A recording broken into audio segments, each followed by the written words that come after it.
Chairman Pakistan peoples Bilawal Bhutto ने कहा कि नैब तरामीम से मुतालिक सुप्रीम कोर्ट का जो फैसला आया वो मुत्तफिक था। हम उससे तवक्को रखते हैं सुप्रीम कोर्ट के फैसलों से मुतालिक तारीख फैसला दी कि नैब एक आमिर का बनाया हुआ इदारा है, उसे बंद होना चाहिए।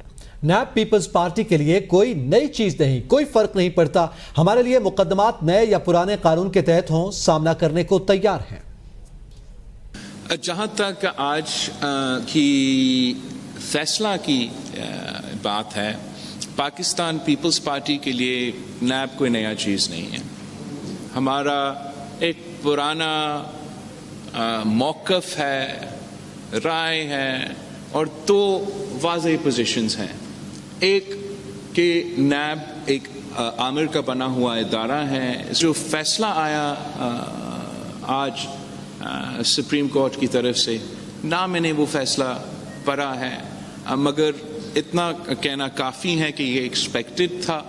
और पाकिस्तान पीपल्स पार्टी हर पहले भी, चाहे वो गिलानी साहब हो या जो भी स्टेज पे बैठे हुए हैं, हमने तो केसेस देखे हैं, आज भी देखने के लिए तैयार है। पुराना कानून के तहत हो, नया कानून के तहत हो, वो तो उससे हमें कोई फ़र्क नहीं पड़ता।